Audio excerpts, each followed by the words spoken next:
Welcome to a journey into your own mind. Today we're diving deep into a surprising connection. Thinking is listening. But here's the twist.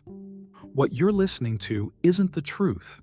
It's just a voice that narrates, doubts, and distracts.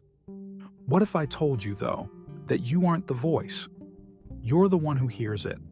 Stick around because this realization could change the way you see yourself and the world forever. Let's start with a simple truth. Every thought you have, every word running through your mind is part of an internal dialogue. It narrates your actions. I should go do this. It judges. Why did I say that? And it predicts. What if everything goes wrong? It feels like this voice is who you are. But is it? Eckhart Tolle, in his book The Power of Now, writes, "The voice in your head is not who you are. Who you are is the one who hears it." This might sound abstract, but think about it. When you notice that inner voice, isn't there a part of you observing it? That part, the observer, is your true self. This isn't just philosophical, it's practical. Once you separate yourself from the voice, you can start questioning it, rather than being controlled by it. So many of us live completely consumed by this mental chatter. We wake up with it, fall asleep to it, and let it run the show all day long. The voice tells us stories, some comforting, others frightening, but either way, they keep us trapped in our heads. And while we're caught up in this noise, life passes us by. The Buddhist monk Thich Nhat Hanh says, "Life is available only in the present moment.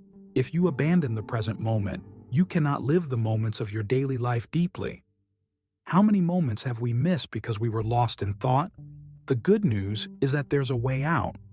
You can step out of the chatter and into the clarity of the present moment. Our minds are like overactive project managers. They're constantly busy, planning the future, worrying about what might go wrong, or replaying past mistakes. Have you ever noticed how exhausting this can be?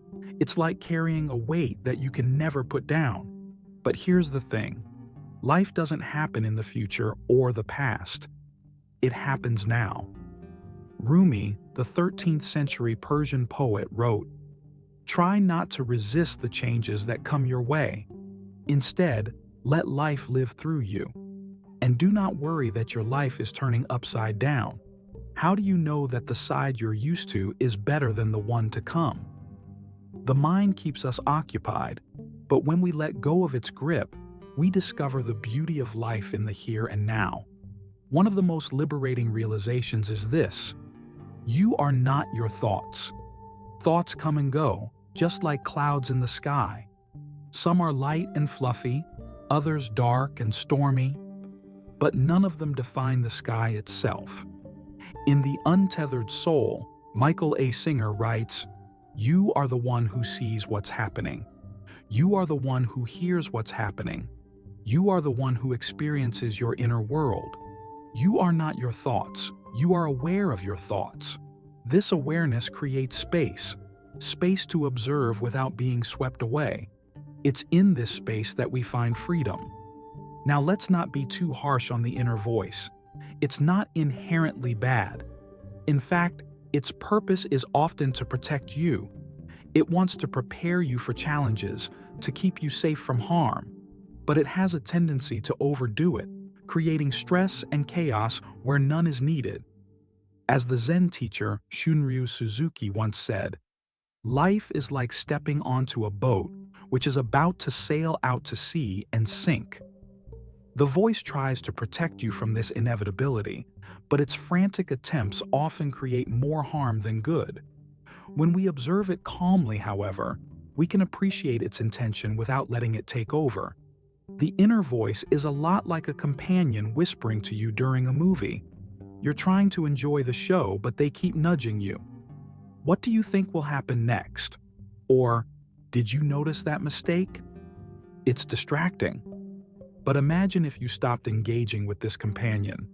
You'd finally be able to immerse yourself in the story. Life is like that. When you step back from the voice and let yourself be, you can experience the richness of life in a way you never have before. Here's something incredible. When you observe your thoughts without judgment, their power diminishes. Thoughts thrive on engagement. They want you to react, to argue, to analyze. But when you simply notice them, they lose their grip. The philosopher Alan Watts once said, "Muddy water is best cleared by leaving it alone." Observing your thoughts is like letting the water settle. Over time, the turbulence fades, and you're left with clarity. Emotions are a lot like waves in the ocean. They rise, they peak, and they eventually fade away. But when we resist them, when we try to fight or suppress them, they linger and grow stronger. As Rumi wisely put it, try to be a sheet of paper with nothing on it. Be like the wind in the willows, bending and flowing with the forces of life. Letting emotions flow naturally doesn't mean ignoring them. It means allowing them to move through you without resistance until they pass. Painful memories have a way of sticking around, don't they? They replay in our minds like a broken record, keeping us trapped in the past. But the key to releasing them is surprisingly simple. Stop resisting them. Thich Nhat Hanh teaches, the only way to ease our fear and be truly happy is to acknowledge our fear and look deeply at its source. When we allow ourselves to feel the pain fully, without clinging to it, it loses its hold on us. A practical way to separate yourself from your emotions is to name them. For example, instead of saying, "I'm angry," say, "This is anger." By naming the emotion, you create a small but powerful gap. You're no longer consumed by the feeling, you're observing it. This practice is rooted in mindfulness and has been used for centuries to bring calm and clarity. Try it next time you feel overwhelmed. You might be surprised at how quickly it helps you regain balance. We often fool ourselves into thinking we're in control of life, but life has its own plans, and they rarely align perfectly with ours. The more we cling to control, the more we suffer. Lao Tzu, the ancient Chinese philosopher, said, "By letting go, it all gets done. The world is won by those who let it go." But when you try, the world is beyond the winning. Letting go doesn't mean giving up. It means flowing with life rather than resisting it. One common misunderstanding about letting go is the idea that it means doing nothing. That's not true. Letting go isn't about passivity. It's about trusting life. You still take action, but you do so without clinging to specific outcomes. Think about a farmer planting seeds. They do the work. They till the soil, plant the seeds, and water them. But they trust the natural process to make the plants grow. They don't hover over the seeds, worrying about whether they'll sprout. This is what letting go looks like. Action balanced with trust. As the Bhagavad Gita advises, you have the right to work, but never to the fruit of work. Do not be driven by the fruits of your actions, nor attach yourself to inaction. Letting go of outcomes frees you to live fully in the process itself. Trusting the process of life requires faith, not in a religious sense necessarily, but faith in the flow of existence. Life rarely unfolds according to our plans, but often, the unexpected twists lead us to places we couldn't have imagined. Take a moment to reflect on this.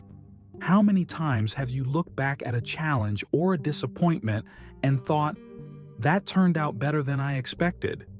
When we stop resisting what is and start trusting what could be, life becomes less of a struggle and more of a dance. Living openly means letting go of the armor we use to protect ourselves: fear, defensiveness, and control. It means embracing vulnerability, not as a weakness, but as a gateway to deeper connection and joy.